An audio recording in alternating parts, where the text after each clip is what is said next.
로마에 가면 로마법을 따라야 한다라고 이렇게 이야기를 합니다.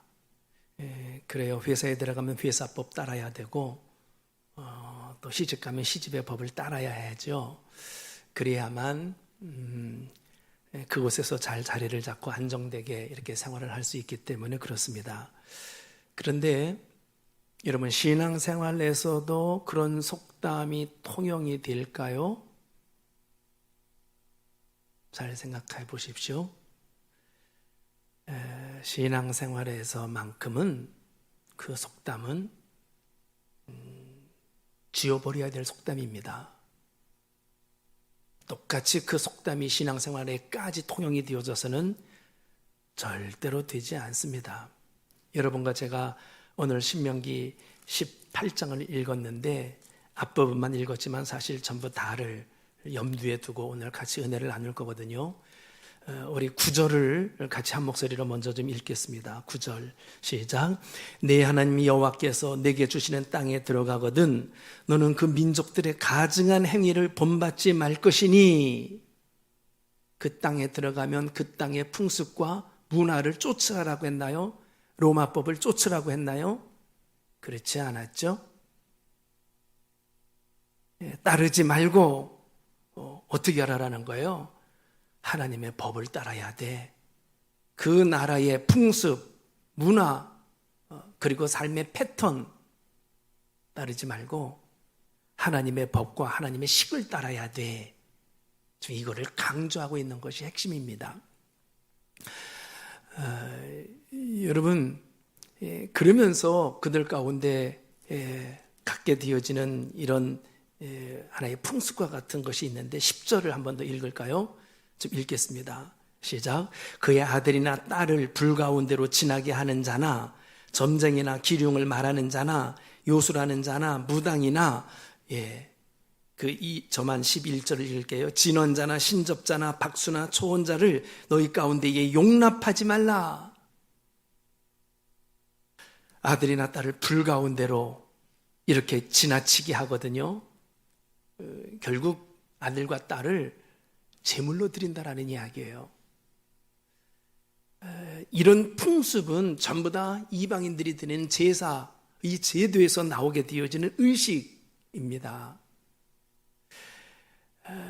여러분, 이와 같이 우리가 본 것처럼 한 나라의 문화와 전통은요, 대부분 종교의식에서 유래하게 마련이에요. 여기서도 그걸 우리가 보게 되어지는 것처럼. 대부분의 나라, 축제, 명절, 다 그 이면을 보십시오.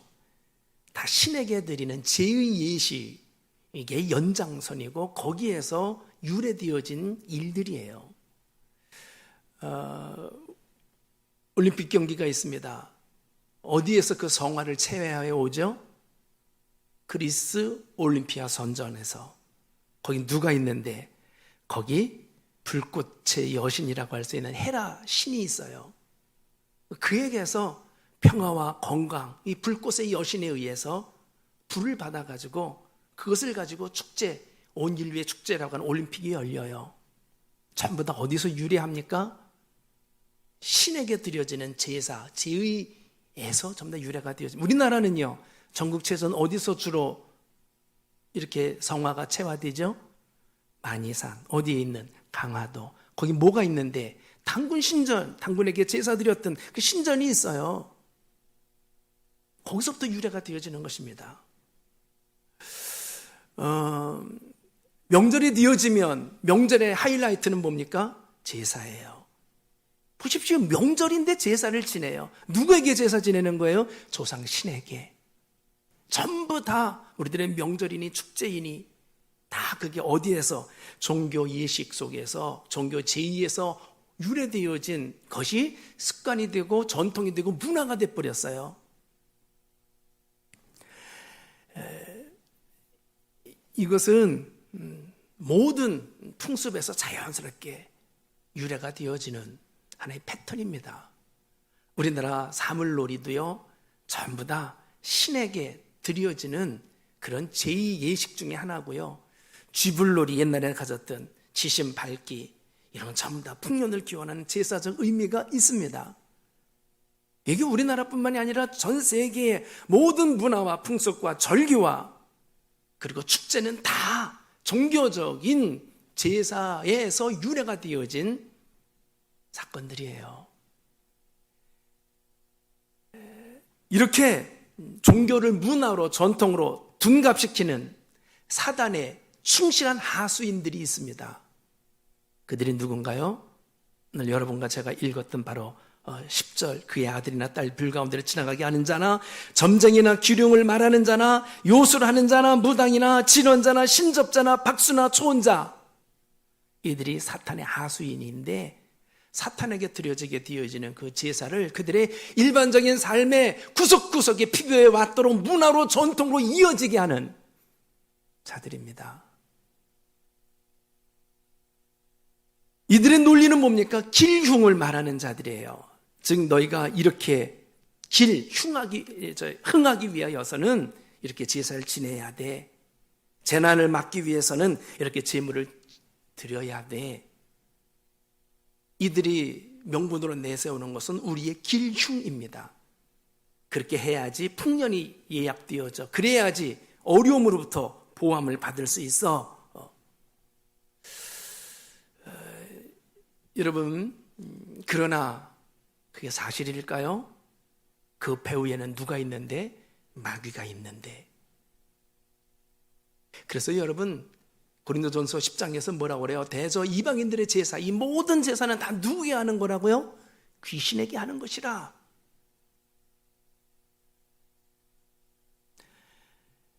이것이 여러분 종교의 실체입니다. 모든 종교의 실체입니다. 자신의 이익을 위하여 뭐예요? 신을 만들어가지고 신을 수단으로 해서 이익을 챙기려고 하는 거. 이게 모든 종교의 실체입니다. 따라서 모든 종교는요, 인간이 만든 사기극이에요. 전부 다가. 세상에 왜 이렇게 거짓 선자들이 많습니까? 신접한 자, 무당, 박수, 초혼자, 진원자, 이런 자들이 왜 이렇게 많은가요? 찾는 자들이 많으니까. 왜 찾습니까? 사람들이 미래에 대해서 궁금해하고 불안해해요. 지금 내가 하는 일이 잘 풀리지가 않아요. 그래서 이것이 어떻게 될 것인가라는 것에 대한 궁금함이 있어요. 안 되는 걸 억지로 붙잡고 있는 것은 아닌가? 다른 것을 해야 되는데 이것을 하고 있는 것은 아닌가? 이 미래가 괜찮은 것인가? 이런 모든 것들에 대해서 불안해해요. 근데 그런 것들을 알려주겠다라는 거예요. 그 문제에 대해서 해결해 주겠다라는 거예요.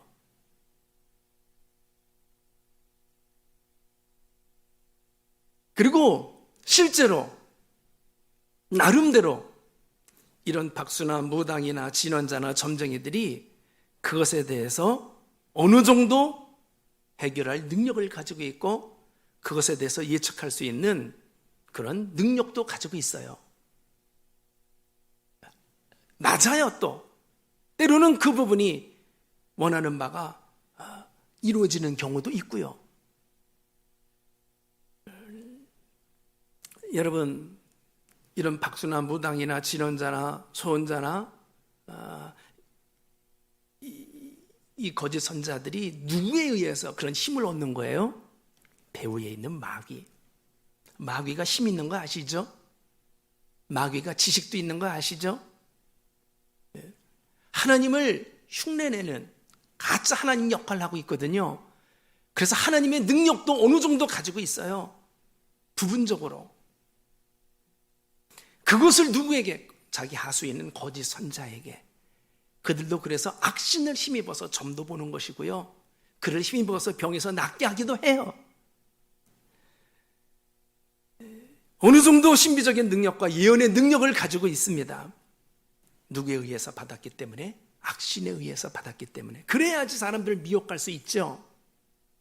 그래야지 마귀의 뜻을 마귀에게 절하게 하고 마귀에 종속되어지는 종으로서 끌어올 수 있죠. 그러나 여러분, 이들이 곧잘 맞추고 어느 정도 예언을 해준다고 하더라도요, 절대로 속아서는 안 됩니다. 그 예언은 온전한 예언이 아니고 해결도 아니고 오직 마귀와 끈을 연결하게 하기 위한 미끼에 불과해요. 한번 맞추면요, 한번 해결하면요, 그 다음부터는 그들의 말을 무시할 수가 없어요. 그래서 또 그들을 찾아갈 수밖에 없고 그들에 의해서 해결을 받아야 된다라는 강박관념이 벌써 내 가운데 올라와요. 그렇게 되면 결국 어떻게 되는 겁니까? 사단에 끌려가게 되어져서 마침내 낭패를 당하게 되어지는, 이런 우를 범하게 되는 결과가 초래되어지는 거죠. 잠깐 TV에서 그 주영훈, 연예인 주영훈이 목사님의 아들인데 너무 힘들고 어렵고 곤욕스러우니까 자기도 점쟁이 집을 한번 가봤대요.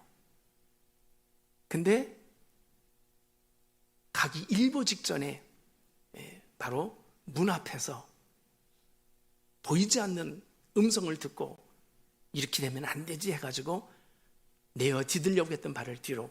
왜 가게 되어졌는가 하면 누군가가 주영훈에 대해서 너를 봐주고 있는 후광이 뒤에서 너무너무나 비치고 있는데 그것을 이야기한 사람에게 가서 한번 너 지금의 사정을 한번 들어봐. 누군가가 그런 이야기, 그래? 지금 이 고통이 이제 후광으로 바뀌게 되어질 거야? 내 미래가 확실하게 뭐 보이는 게 있다라고 분명하게 꼬집어준 사람이 있어? 궁금하잖아요. 그래서 들어가려고 문 앞까지 갔다가 설사 그것이 사실이고 그 이야기를 들어서 내 미래가 열려진다 할지라도 한 번 발을 내어 디디면 그 다음부터 그 사람에게 끊임없이 왔다 갔다 해야 될 것을 그가 깨닫게 되어졌고 그 음성을 들은 거예요. 여기에서 내가 나의 미래가 아무리 열리는 한이 있다 하더라도 여기에서 발을 끊지 아니하면, 단호하게 돌이키지 아니하면 미래가 열리는 것과 더불어서 나는 마귀에 종속되어진 종이 되어지고 말 것이다라는 것에 대한 깨달음이 온 거예요. 그래서 거기서 바로 이렇게 돌이키게 되어졌다라고 자기 간증을 그런 식으로 이야기를 하더라고요. 여러분, 대부분 이런 사람들을 찾게 되어지는 자가 누구냐? 많은 사람들이 대부분 그렇지만 성경에서는 꼬집어서 에베소서 4장에서 하나님의 생명에서 떠나 있는 자들이 그들의 꼬임에 주로 빠지게 되어진다라고 해요. 그들은 해답을 주는 자가 아니고요, 미끼를 던져서 사단과 연결시키기 위한 하나의 수작이에요. 부분적으로 맞추고 부분적으로 그 부분을 해결해 주는 것처럼 보여질 수도 있지만 낭패를 당하게 하는 미끼라니까요. 이걸 아는 사람들은 끌려가지 않습니다. 거기에서 뭔가를 얻었다 할지라도 그 얻음은 미끼지 그게 실체가 아니라는 것을 알기 때문에 이야기합니다. 아니, 하나님도 예언을 하지 않으셨습니까? 하나님의 종들 가운데도 예언자들이 많이 있지 않습니까? 예, 하나님 예언 하시죠. 하나님의 종들이, 예언자들이 부지기수죠. 그러나 하나님의 예언이 이렇게 무당식으로 개인의 길흉을 알려주는 그런 예언을 해주셨나요? 하나님이 한 사람 한 사람의 그의 미래와 그가 언제 장가갈 것인지, 어느 대학을 가게 되어질 것인지, 어느 사업을 해야 될 것인지 라는 것에 대한 길흉을 알려주는 그런 예언을 하는 것을 행했느냐 이 말이죠. 그렇게 미래를 점쳐주고 하나님이 주신 은사를 이런 식으로 사용하는 사람이 있다라면 그것은 기독교 간판을 단 무당이에요. 성경에서 말하는 하나님의 예언은 내가 궁금해하는 그런 길흉을 말해주는 것이 아니라 무엇을 해야지만 잘 되고 어느 대학교를 가야 되지만 합격할 수 있고 이런 거를 말해주는 그런 예언 측면에서의 하나님이 아니고, 하나님이 하시는 예언은요, 하나님이 장차 행하실 일들을 말하는 거예요. 하나님의 비전을 말해주는 예언이란 말이에요. 하나님의 비전은 한 가지입니다. 이 땅에 하나님 나라를 이루는 것입니다. 구원의 역사, 천국의 역사, 그것을 누구를 통하여? 예수를 통하여. 그래서 예언자들은 한 가지, 예수의 초점이 전부 다 맞춰 있고요, 하나님 나라의 초점에 맞춰 있지, 한 사람의 개개인의 길흉을 이야기하기 위하여 하나님의 예언이 남발되지 않아요.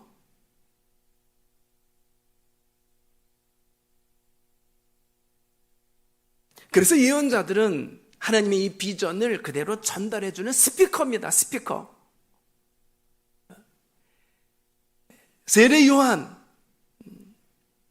나는 소리요. 그 말이 뭐예요? 하나님의 스피커라라는 이야기죠.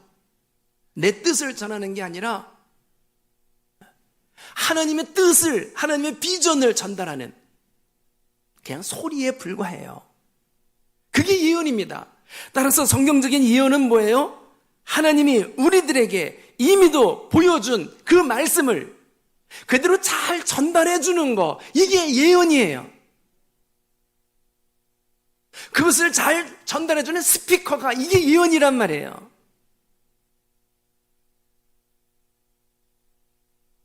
그래서 그 하나님이 뜻을, 전달되어진 뜻을 따라서 잘 가면 그게 길하게 되는 겁니다. 그게 흥하게 되는 거예요. 잘 가지 아니하면 그게 흉하게 되어지는 것이지, 길흉을 하나님의 배제된 가운데에서 독단적으로 말하는 게 아니란 말이에요. 그것은 하나님의 뜻을 따라서 움직일 때 따르게 되어지는 종속 개념이 길흉이에요. 하나님이 배제되어진 가운데서 길흉을 이야기한다. 거짓 예언입니다.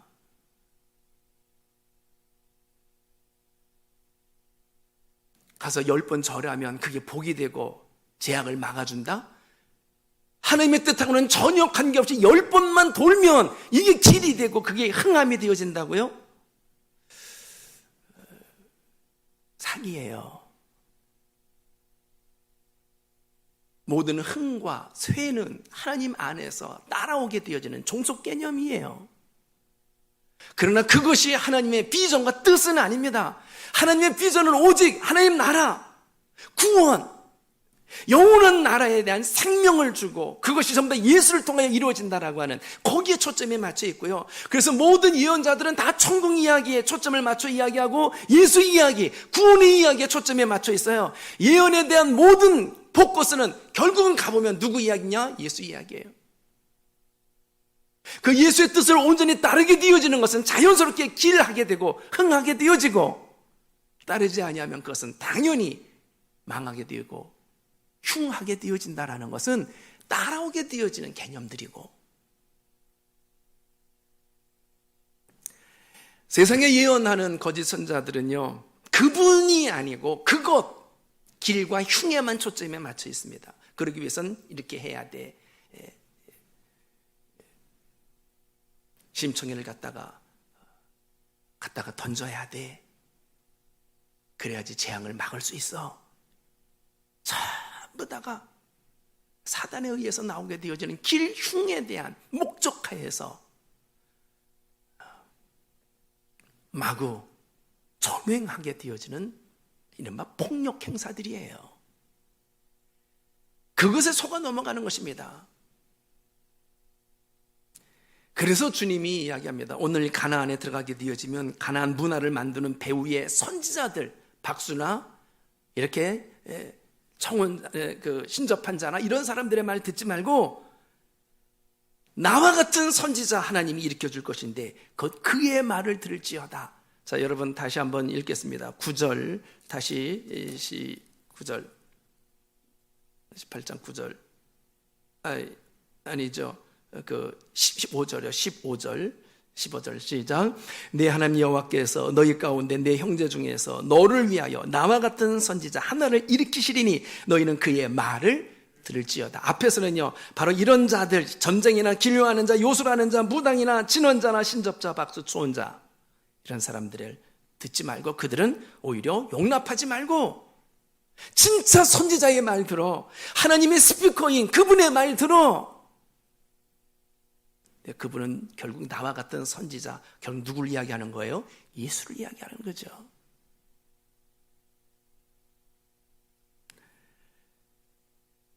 여러분, 이 세상에는 이렇게 거짓 선자들이 많습니다. 그건 당연한 것인데 문제는 교회 안에 거짓 선자들이 많다라는 거예요. 하나님의 이름으로 예언하는 자들이 많다라는 거예요. 하나님의 이름으로 무당처럼 살아가는 사람들이 많이 있다라는 것입니다. 여러분, 이것 때문에 이스라엘이 망했어요. 그를 한탄하는 사람이 있는데 누군가 하면 예레미야. 예레미야 한탄의 눈물로 예레미야 14장 4절 내 이름으로 거짓 예언하는 자 하나님이 보내지 아니한 자들이야. 그들은 바알을 힘입어서 예언하는 자들이야. 예레미야 23장의 이야기 안 들어요. 그리고 참 선지자인 예레미야를 오히려 죽여요.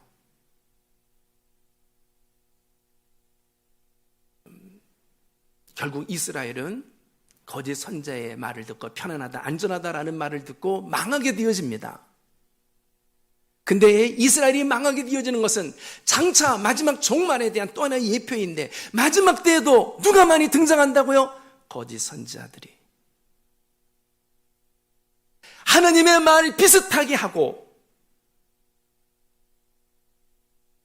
어느 정도 신비한 능력을 행사하고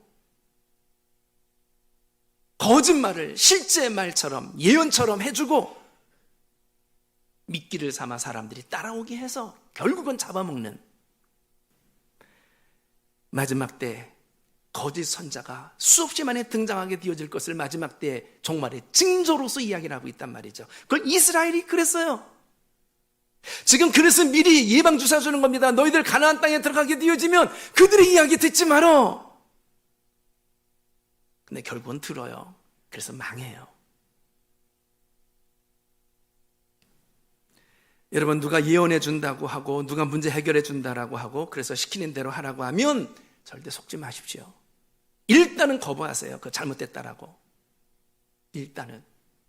그리고 난 다음에 걸러서 하나씩 건질 거 있으면 건지셔야 돼요. 누가 그렇게 이야기하는 것, 그래서 환경을 바꿔주고 그래서 인생이 팔자가 바뀌어지게 한다고요? 여러분, 그게 상식적으로 맞습니까? 세상을 바꾸고 환경을 바꾸고 내 지금 처지를 바꾸어 준다고요? 성경이 그렇게 이야기하지 않았어요. 우리 신앙의 첫 출발은 나를 변화시키는 것이지 세상을 변화시키는 게 아니에요. 변화된 나를 통하여 세상을 변화시키는 것이지. 그것은 세상의 철학과 초등학문, 헛된 속임수, 종교가 이야기하는 것입니다. 세상은 변화되지 않아요. 끝까지. 내가 변화되는 것만큼 세상이 변화되어져요. 그 첫 출발은 그 환경과 주변이 변화되어서 내가 천국의 삶을 사는 게 아니라 먼저 나를 변화시켜서 나를 천국으로 만들어서 나로 인하여 세상에 생명의 물이 흘러가서 세상을 변화시키게 하는 것이란 말이죠.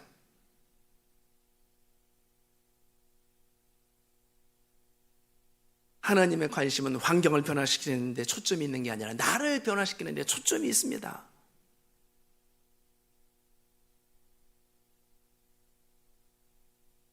엄연한 하나님의 명백한 가르침인데 이것을 거꾸로 뒤집어서 좋게 해준다고 하니까 그냥 덜컥 물어요. 좋게 해주는 것 그 밑에 사단의 줄이 있는데 그걸 누가 매개체 한다고요? 거짓 선지자들이. 어디서? 교회 바깥에서 점쟁이처럼, 어디서? 교회 안에서도.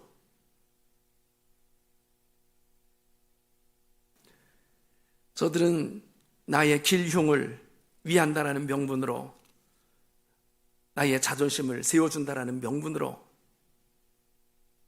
신비적인 능력을 미끼로 우리의 마음을 빼앗아가는 거짓 술수자들이에요.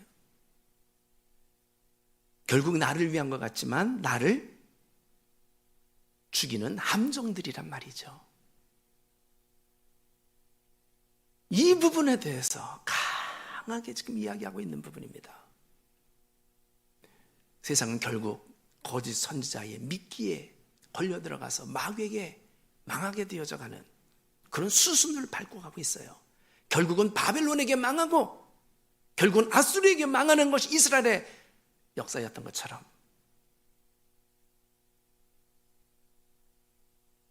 속지 마십시오. 지금 모세가 가나안 땅 들어가고 있는 이들을 향하여서 미리 예방주사 주고 있어요. 동일하게 이 시대 마지막을 살아가고 있는 우리들에게 똑같이 또 예방주사를 주고 있어요. 그들이 하는 예언하고 하나님이 하는 예언하고 초점이 틀려요. 단지 길흉이 아니라 하나님에게 초점을 맞춰야 돼요. 그 미끼에 맛있다고 덜컥 물었다가는 마귀의 종이 되어져서 끝까지 죄악 가운데 끌려가게 되어질 것이고 결국은 파멸. 이제 레위지파에 대한 이야기를 합니다. 사실 신명기 18장은 앞에서 레위지파 이야기하고 뒤에서 이 거짓 선자의 이야기인데 제가 좀 바꿨어요. 이 레위지파에 대한 이야기인데, 레위지파는 가나안 땅에 기업이 없고 식구들, 친척들을 뒤로 하고 저녁에 이렇게 뿔뿔이 흩어져 살게 되어지는 삶을 살아야 된다. 그러니까 그들이 하는 일은 그 흩어진 자리에서 제사 지내는 일을 해야 될 것이니 그들로 하여금 너희들이 제사 지낼 때 가져오게 되어진 제물을 먹게 하도록 하라라는 이야기입니다.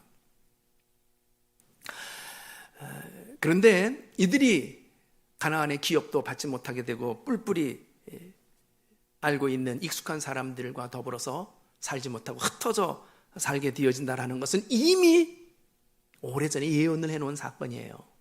누구에 의해서? 야곱에 의해서.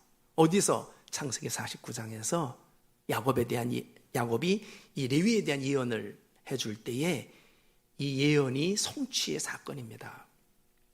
근데 그 예언은 조금 좋아 보이기보다는 꼭 저주 같은 예언인데 그 저주 같은 예언이 지금 성취예요.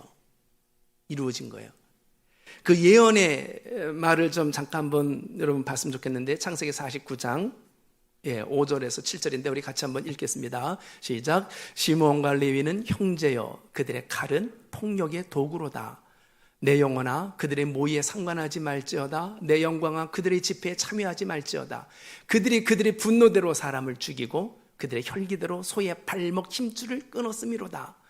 그 노여움이 혹독하니 저주를 받을 것이요 분기가 맹렬하니 저주를 받을 것이라. 내가 그들을 야곱 중에서 나누며 이스라엘 중에서 흩으리로다.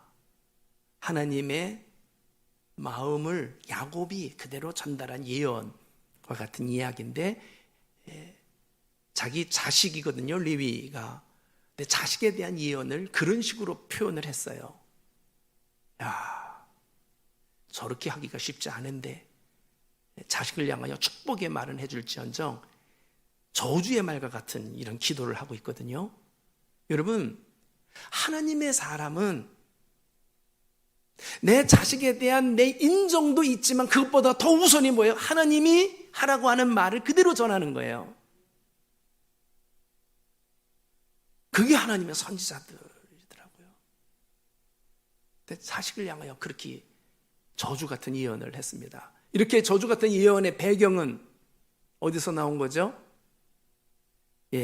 창세기 어디입니까? 34장에 보면 야곱이 라반의 집에 갔다가 다시 베델로 돌아오게 되어지는 중에 잠깐 들린 곳이 있어요. 어딘가면 세겜. 근데 좋거든요. 잠깐 머무르지 않냐 거기서 오랫동안 또 머무르게 되어진단 말이죠. 목적지를 제대로 바라보지 않으면 기웃기웃거리는 데서 계속 한눈 팔다 보면 언제나 문제는 생겨요. 세겜에서 사건이 벌어졌습니다. 딸 디나가 세겜 왕 하몰에 의해서 보쌈당해서 끌려가게 되어져서 디나가 거기서 어려움을 당하게 되죠. 자기 아내로 삼겠다라고 놓아주지 않고 끝까지 뻗팅기니까 이야기를 들은 시므온과 레위가 모의를 합니다. 그냥 내버려둬서는 안 되겠다. 저자를 죽여야 되겠다. 그래서 모의를 한 게 그래 그럼 너에게 줄게. 그러나 우리 민족은 함께 결혼을 하게 되어지면 할례를 받아야지만 허용되어진다. 할례 받지 않으면 줄 수 없어. 너가 원한다면 너와 남자들은 할례를 받아야 돼. 그래서 그들이 할례를 받게 됩니다. 세겜에 있는 남자들이. 그러자마자 바로 쳐들어가요. 여러분 알다시피 할례를 받게 되어지면 제대로 걷지를 못해요. 어그적거려요. 제대로 움직이지도 못하는데 그거 가서 물리치는 거 어렵지 않죠? 그래서 그들을 진멸, 살인 기계처럼 가서 전부 다 죽이는 일들이 벌어졌어요. 그것을 근거로 해서 이런 예언이 나온 거예요. 살인 기계처럼 그들은 잔인하다, 참여하지 말아라, 저주를 받을 것이라, 이스라엘 야곱 중에서 나누어지고 이스라엘 중에서 흩어질 것이다, 이런 예언이란 말이죠. 누구에게? 지금 이 레위 지파에게. 그런데 레위 지파를 향한 이 예언이 지금 야곱이 예언한 한참 이후에 모세에게 와서 모세가 죽기 직전에 마지막 또 기도를 하게 되어지는데, 그때 모세의 기도 속에서는 전혀 다른 반전의 역사가 일어나요. 자, 우리 한 군데를 보겠습니다. 이제 신명기 우리 앞서 가겠는데 지금 33장 내용인데요. 8절에서 11절 내용입니다. 띄워주세요. 신명기 33장 8절에서 11절 시작. 레위에 대하여는 일러스되 주의 둔민과 우림이 그의 경건한 자에게 있도다. 주께서 그를 마사에서 시험하시고 무리바 물가에서 그와 다투셨도다. 그는 그의 부모에 대하여 이르기를 내가 그들을 보지 못하였다 하며 그의 형제들을 인정하지 아니하며 그의 자녀를 알지 아니한 것은 그의 말씀을 준행하고 그의 언약을 지킴으로 말미암이로다. 주의 법도를 야곱에게 주의 율법을 이스라엘에게 가르치며 주 앞에 분향하고 온전한 번제를 주의 제단 위에 드리리로다. 여호와여 그의 재산을 풍족하게 하시고 그의 손의 일을 받으소서. 그를 대적하여 일어나는 자와 미워하는 자의 허리를 꺾으사 다시 일어나지 못하게 하옵소서. 굉장히 레위 지파에 대해서 모든 축복은 다 아낌없이 주는 축복의 이야기예요. 이렇게 바뀌게 되어진 무슨 일이 벌어졌습니까? 벌어졌습니다. 언제? 역시 출애굽기 32장에서 벌어진 사건이 있어요. 32장 26절 27절을 읽겠습니다. 시작. 이에 모세가 진 문에 서서 이르되 누구든지 여호와의 편에 있는 자는 내게로 나오라 하매 레위 자손이 다 모여 그에게로 가는지라. 모세가 그들에게 이르되 이스라엘이 하나님 여호와께서 이렇게 말씀하시기를 너희는 각각 허리에 칼을 차고 진 이 문에서 저 문까지 왕래하며 각 사람이 그 형제를, 각 사람이 자기의 친구를, 각 사람이 자기의 이웃을 죽이라 하셨느니라. 어떤 사건에서 나온 내용인지 아시겠죠? 시내산에서 하나님의 법을 모세가 받게 되어지는 순간 밑에서는 모세가 내려오지 않았다라고 해서 모세는 죽었나 보다, 하나님은 없나 보다 해서 그들이 새로운 하나님을 만들었어요. 우리를 이끌어갈 하나님을 만들자. 그래서 그들이 하나님을 만들었단 말이에요. 앞이 쓰신 송아지를. 그리고 그 앞에 절하고 광란의 축제를 벌이기 시작했습니다. 모세가 하나님의 계명을 가지고 내려와 보니까 밑에는 광안이에요. 하나님을 팽개쳐 버리고 새로운 하나님을 만들어 놓고 거기에 절하고 광란의 축제를 벌이고 있는 거예요. 모두가 다 어른 애 할 것 없이 모든 지파가 다 참여했습니다. 심지어 아론까지. 근데 거기 중요한 말이 나오죠. 누구든지 여호와의 편에 있는 자는 내게로 나오라. 다 지금 하나님에게 등들렸어요. 그 아피시스를 향하여 우리를 이끌어갈 하나님이다라고 거기에 절하고 있어요. 너희들 가운데 하나님의 편에 있는 자는 나와. 제게 눈에 팍 꽂히는 게 하나님의 편이에요. 하나님의 편에 있는 자는 나와라 했는데 누가 나왔다고요? 레위가. 레위 지파가. 레위 지파, 알았어요. 너 하나님 편에 서 있지? 그렇다면 허리에 칼을 차고 이 끝에서 저 끝까지 다니면서 사람들을 처리해, 죽여. 그 가운데는 이웃도 있고 친구도 있고 형제도 있어요. 너 하나님 편에 있는 거 맞지? 그렇다면 하나님 편이 아닌 자가 너의 이웃일 수도 있고 너의 친구들도 있을 수 있어. 하나님의 이름으로 처리해. 그래서 레위가 그때 이 끝에서 저 끝까지 다니면서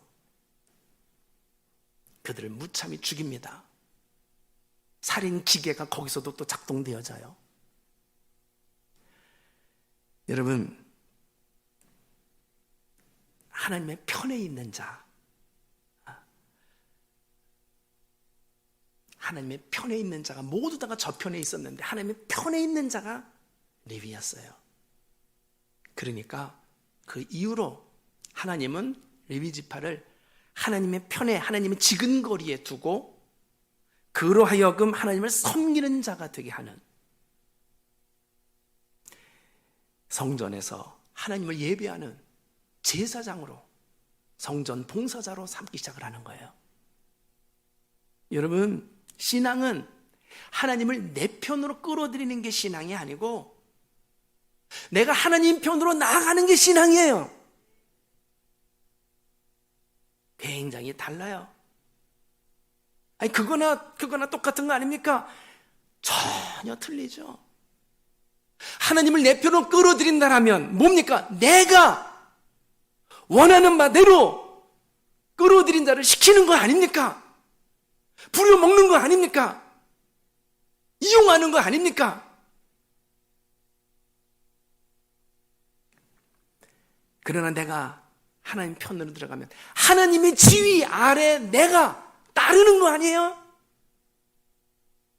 남북전쟁 때 남군의 대장은 리 장군, 북군의 대장은 링컨, 다 예수 믿어요. 기도합니다. 하나님, 우리 남군을 축복하사 적인 저 북군을 이기게 해주십시오. 북군에서는 똑같이 우리 편에 되어주시사 남군을 섬멸시키게 해주십시오. 하나님, 누구 편 들어줘야 돼요? 난처하지 않아요? 거기서 잠깐 성광 같은 하나님이 주시는 영감을 따라 링컨이 기도를 바꿨어요. 하나님, 주님의 편이 되길 원합니다. 주님의 편을 우리로 삼아주시사 주님이 원하는 바의 뜻을 따라 우리가 준행하겠나이다. 그 기도가 북군의 승리로 이루어지게 한 하나의 빌미를 제공한 것으로. 그렇습니다. 똑같은 것 같은데 신앙 자세히 뜯어보면 정반대 이야기예요. 너희들 가운데서 하나님 편에 있는 자는 내게로 나오라. 오직 레위 지파만 나왔어요. 모두 다가 앞에서 신을 섬기는 우상의 편에 들어가 있었고요. 신앙생활, 내 생각, 내 뜻, 내 감정, 내 야망이 중요한 게 아니에요. 하나님의 뜻, 하나님의 생각, 하나님의 비전, 하나님의 목표와 골이 중요한 거예요. 거기에 내 생각, 내 뜻과 내 감정과 내 마음은 전부 다 어떻게 하는 거라고요? 내려놓는 거예요. 그게 신앙생활입니다. 이렇게 레위가 하나님의 편이 되어져서 하나님을 하나님으로 제자리에 이렇게 올려놓는 역할을 하게 되어지자 지근거리에 두고 그로 하여금 하나님을 심부름하게 하는, 하나님을 섬기는 이른바 비서 실장과 같은 역할을 하게 하는 거 있죠. 그게 성전에서 봉사하는 제사장 레위 지파입니다. 누구든지 제사장을 통하지 않고는 하나님에게로 나아갈 수가 없거든요. 비서실을 통하고는 절대자에게 나갈 수가 없거든요. 대통령에게. 가장 지근거리에서 하나님의 보호 속에서 너희들이 기업이 없다고 내가 기업이 되어줄게. 너희들이 땅을 가질 필요 없어. 내가 직접 너희들을 책임져 줄게. 이 놀라운 축복이 레위 지파에게 펼쳐지게 된 거예요. 실제로 이후로 레위 지파는 이스라엘 모든 지파에서 지도자 위치에 모세와 아론이고 다 레위 지파로서 이스라엘을 이끌어갑니다. 특별히 한참 뒤에 이제 이스라엘이 망하게 되어지고 난 다음에 포로 이후에 돌아오고 나서는 레위 지파는 절대적인 지위를 가지고 있게 되어져요. 그때는 이제 역대상하가 포로 이후에 기록되어진 책인데, 역대상 하에도 포로에서 돌아온 사람들의 인구를 하나씩 살피면서 그들의 족보를 쭉 나열하게 되어지는데, 다른 지파는 그냥 설설설설 지나가는데 레위 지파에 관해서는 아주 상세하게 적나라하게 다 기록을 해요. 그만큼 중요하다라는 거예요.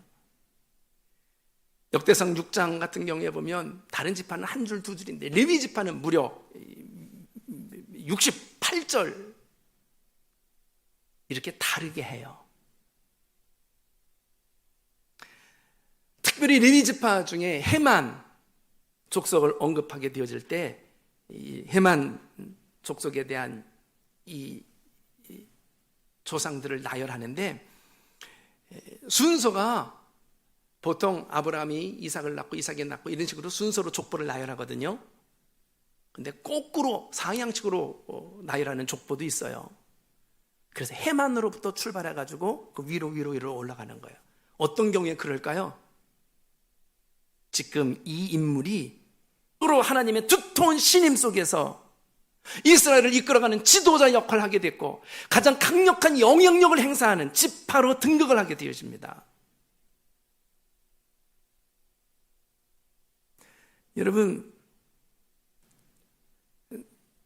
여러분과 제가 거기에 같이 초점 맞췄으면 좋겠어요. 우리 앞에는 별 볼 일 없었지만 지금은 하는 어마어마한 하나님 신임을 얻는 자가 되어져서 나로 인하여 나의 앞에 있는 사람들마저도 같이 수면 아래 있던 사람이 끌어올라올 수 있도록,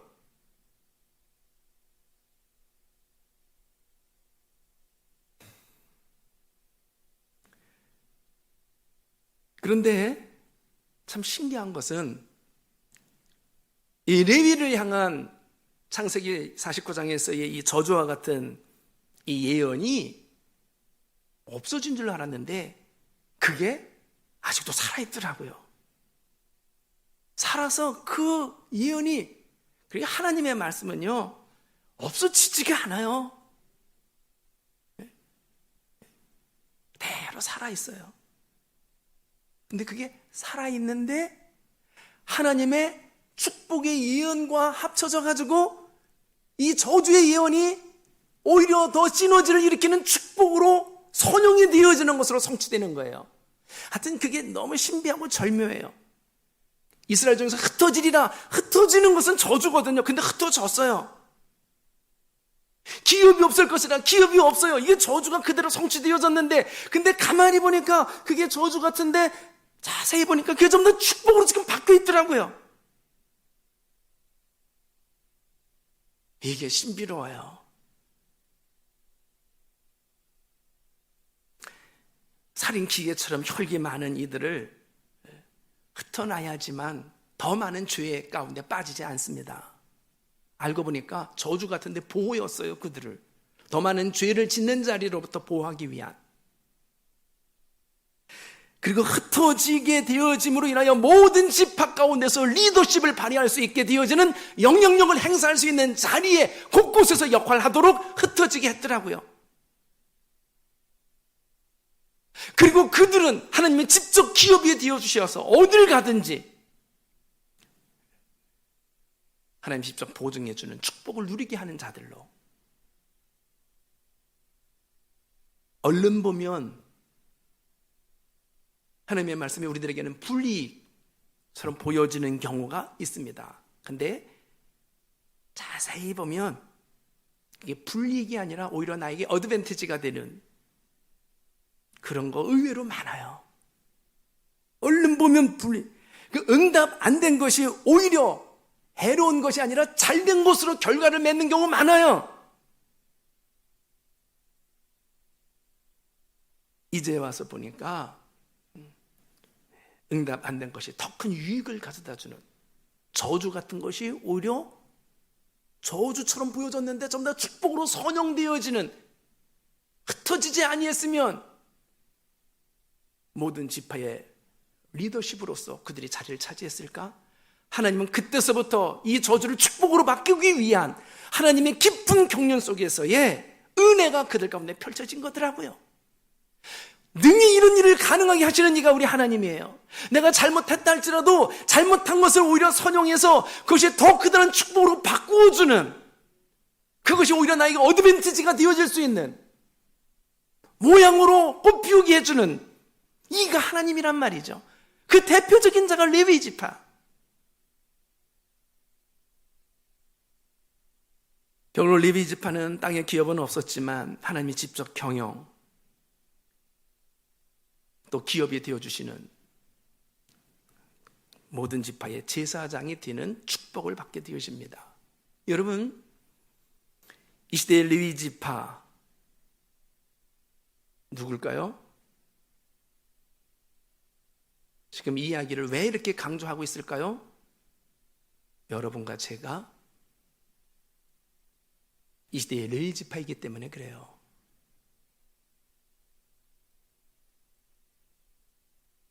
레위 지파 중에서도 제사장이 있고 그냥 성전에서 쑥 드는 자가 있는데, 우리를 향하여 너희 왕 같은 제사장이야, 너희가 레위 지파야, 누구에게 한 이야기예요? 예수 믿고 구원받아 하나님의 자녀가 된 자를 향하여 베드로 사도가 이렇게 이것을 해석을 해줬습니다. 레위 지파 중에서도 왕 같은 제사장이야. 그래요. 제사장이 이스라엘 백성의 모든 판결을 다 해주는 재판장 역할까지 다 해요. 하나님 앞에 나가게 되어지는 모든 역할은 제사장을 통하지 아니하면 갈 수가 없어요. 왕처럼 역할도 하고 옳고 그름에 대한 분별력도 해주고 하나님과의 관계를 맺어주는 생명의 끈까지도 연결시켜주는 역할까지를 해요. 얼마나 중요한 역할인지. 그러니까 하나님이 그들을 보장해주고 내가 기업이 되고 내가 개런티를 해줄 수밖에 없는,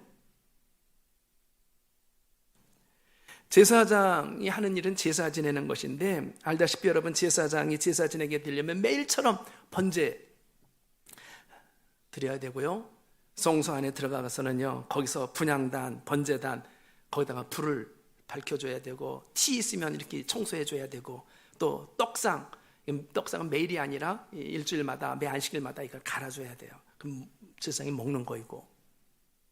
그런데 이 떡상, 이제 진설병, 떡이 이렇게 있는데 그걸 진설병이라고 그러죠. 진설병은 이걸 뭐라고 히브리 말로 번역을 우리말로 하면 하나님의 얼굴이라는 뜻이에요. 하나님의 얼굴. 그래서 진설병을 먹을 때마다 하나님의 얼굴을 대면한다라는 이야기입니다. 다른 말로 바꾸면 뭐예요? 하나님의 임재의 떡이에요. 여러분, 제사장이 왜 축복인가? 하나님 이런 대우 저런 대우 받는 것, 이건 나중에 문제고, 날마다 하나님의 임재 가운데 그들은 거하고 있는 거예요. 제사 지내는 그 자체가 하나님이 임재해서 하나님의 떡, 임재의 떡을 먹는단 말이에요. 그 자체가 얼마나 축복인지. 여러분, 지금 예배를 못 드리고 있으니까 예배에 대한 갈증이 있죠?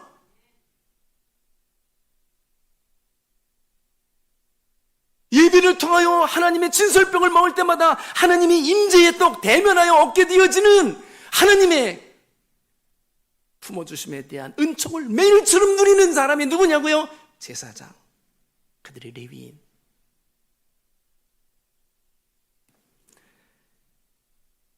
레위인들,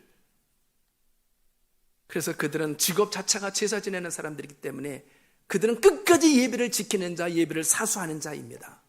하나님의 편에서 표현을 한다면, 말이요 적당할는지 모르겠는데, 하나님이 이름을 지키는, 우리 출애굽에서도 여호와의 편의 선자는 나오라 라고 했던 것처럼, 하나님의 이름으로 제자리에 올려놓은 자가 레위 지파인 것처럼, 제사를 통하여서 하나님의 이름을 지키는 하나님의 호위무사, 그들이 레위 지파예요. 그들이 예수를 믿는 여러분과 저희여야 돼요.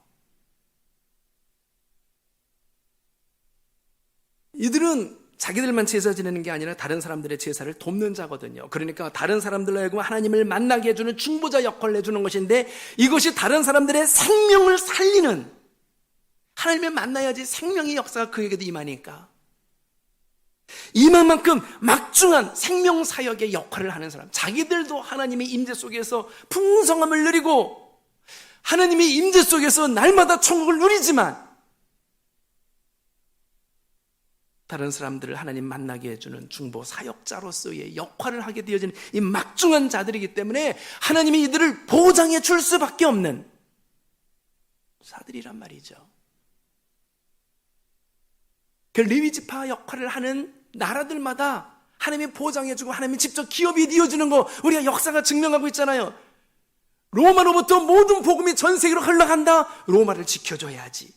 영국이 복음의 진원지가 됐다. 영국 지켜줘야지. 미국을 내가 직접 기업이 되어줘야지. 한국이 내가 개런티를 해줘야지. 좀 더 레위지파 역할을 하는 국가들 아닙니까? 그 흐름이? 레위지파가 무너지면 예배 무너지고요, 예배가 무너지면 사망의 역사가 판을 칩니다. 그 사례가 있습니다. 어디에서? 사사기에서. 이 레위지파가 제사 지내는데 몰두하지 않냐고 엉망으로 빠져들어. 사사기 17장에 보니까 예루살렘에 있는 베들레헴에 거주하는 레위인이 에브라임 단지파 가가지고 거기서 방황하고 있고, 한 개인의 제사장 역할을 하는, 거기서 종살이하면서 제사 지내주고 그를 축복을 빌어주는 역할을 하는 제사장이 타락되어진 레위지파의 모습이었는데, 그러므로 인하여 이스라엘 전체가 망하게 되는, 제사가 무너지면요, 예배가 무너지면 전체가 무너져요. 왜? 하나님과의 끈이 무너지는데 하나님의 도움 없이, 역사 없이, 지켜주심 없이 그 나라, 그 민족, 그 사업, 그 인생 제대로 설 수 있을까요? 결국은 뭡니까? 레위지파가 키예요, 키. 그들이 예배가 온전히 성사되어지는 것에 의해서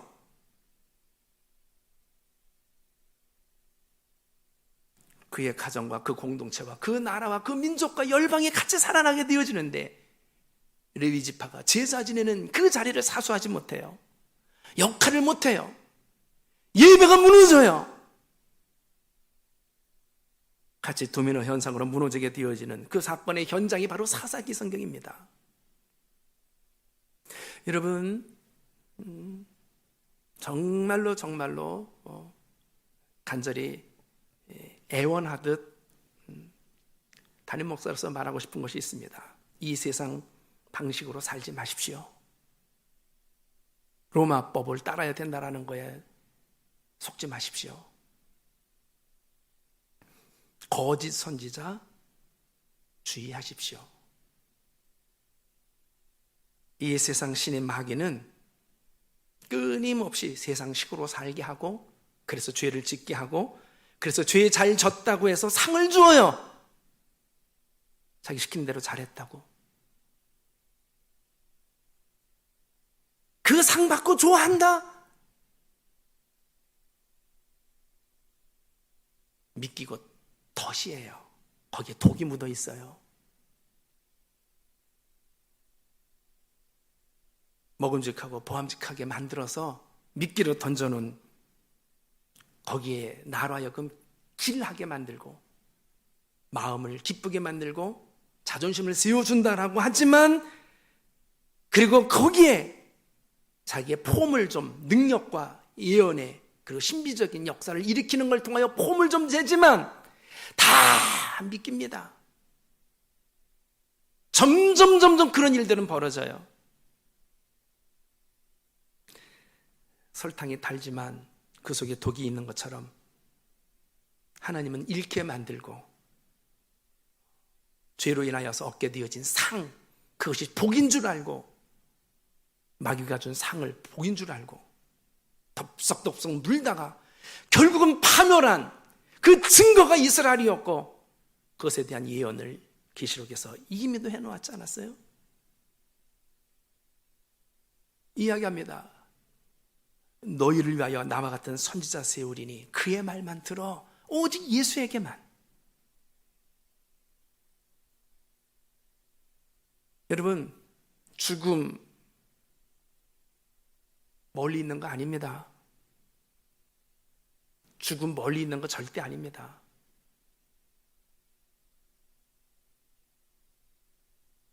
어쩌면 올해 안에 죽을는지도 몰라요. 서글픈 일이지만 그러나 가정을 해놓아야 돼요. 죽음과 나 사이는, 생명 사이는 한보 차이라고 그랬습니다. 죽음 앞에서 내가 가지고 있는 자존심 지키려고 그렇게 달려왔는데 자존심이 죽음 앞에서 어떤 역할을 하던가요? 심판과 천국과 지옥의 가늠길에서 내 자존심이 무슨 역할을 하던가요? 내가 그렇게 쌓아놓았던 인기, 명예, 권세, 돈, 쌓아놓은 업적들, 그것이 뭐와 역할을 하던가요?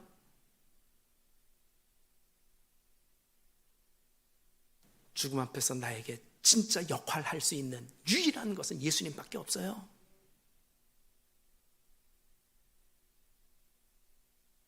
모든 심판에서 나의 변호사가 되어서 철저히 저주와 심판을 막을 것이고, 막혀있는 천국문은 열어줄 것이고, 내 가운데 있는 모든 죄가 완전히 속죄, 제물로 덮어줄 것이며, 천국행 비자, 티켓은 주님의 손에 의해서 이미 우리들에게 주어진 것을 따라 가게 되어질 것이에요.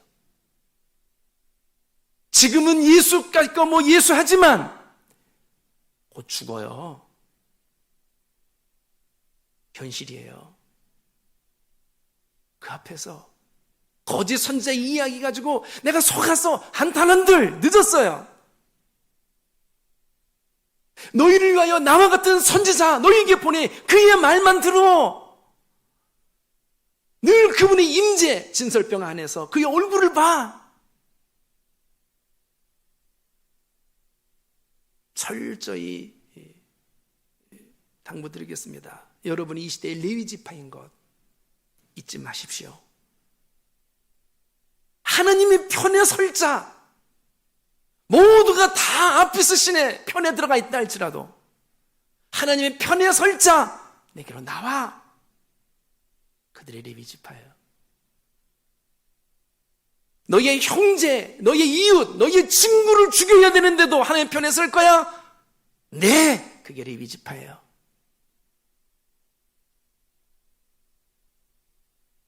하나님의 이름을 지키는 하나님의 호위무사, 그들이 레위 지파예요. 끝까지 예배의 자리를 사수하는 자, 그들이 레위 지파예요. 다른 사람에게 생명으로 하나님과 연결을 시켜주는 자, 그들이 레위 지파예요. 레위 지파가 죽으면, 레위 지파 이 제사가 끝나면 이 세상 소망 없습니다. 내 인생도 소망 없어요.